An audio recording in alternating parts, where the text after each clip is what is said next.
everyone. Welcome back for another episode of Adams for the Love of Movie Picks. This time around, we're going to be talking about the 1986 film, The Wraith. This is actually one of the few movies that I don't actually physically own at the moment.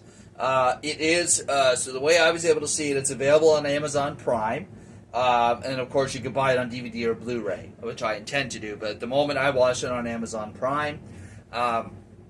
This movie, even though it was from 1986, I'd never actually seen it before. I never even really heard of it until I seen a clip of it on YouTube.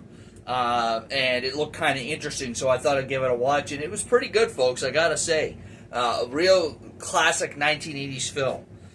So this film here stars Charlie Sheen as the Wraith / Jake, Nick Cassavetes as Packard, Sherilyn Fenn as Carrie, Randy Quaid as Loomis, Matthew Berry as Billy, David Sherrill as Skank, Jamie Bozian as Gutter Boy, Clint Howard as Rughead, Griffin O'Neill as Augie, Chris Nash as Minty,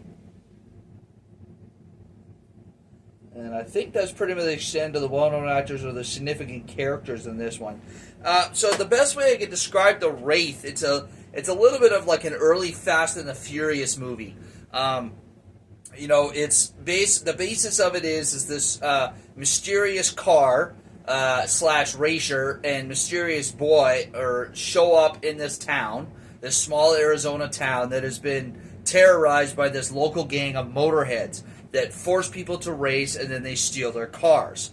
While they realize they come up against an opponent that is truly almost unbeatable in the Wraith, which is what the car is called. It's actually, now that I think about it, it's a little bit like Fast and the Furious meets The Car, like the movie with the evil car. Except this car isn't necessarily evil, nor is it driving on its own.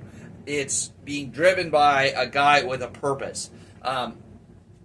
As you watch the movie, you'll come to find out what that purpose is. I don't want to give too much away because you kind of pick up on it as the movie goes along, but you definitely don't realize it at first.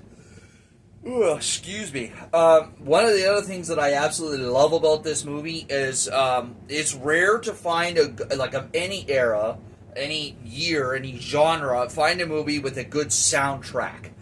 For me, the 80s music is just my favorite. Pop music, rock music, any movie or music from the 80s is just, one of my favorite types of music. I mean, I like all kinds of music, but that's probably my favorite.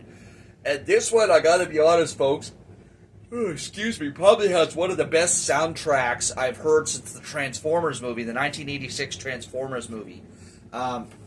Just all kinds of classic 80s songs. Where's the Fire, written by Tim Fahan. Secret Loser by Ozzy Osbourne. Hearts vs. Heads by Stan Bush. Wake Up Call by Ian Hunter. Smokin' in the Boys' Room by Motley Crue. Addicted to Love by Robert Palmer. Scream of Angels by Nick Glider. Power Love by Lion. Never Surrender by Lion. Matter of the Heart by Bonnie Tyler. Rebel Yell by Billy Idol.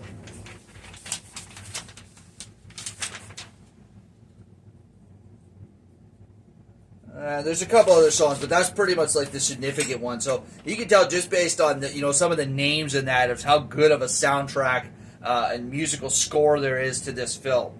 It's like I said, it's a simple storyline, but it's an effective storyline. It's not all action either. There's a love interest in the film.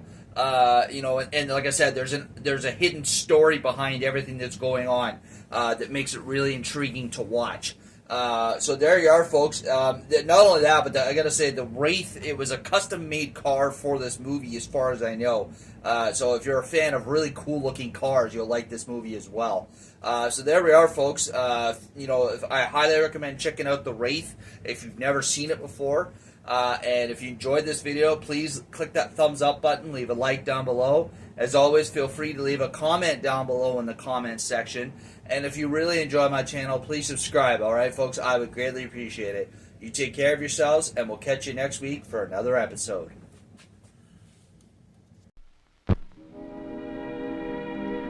And now, folks, it's time to say goodnight.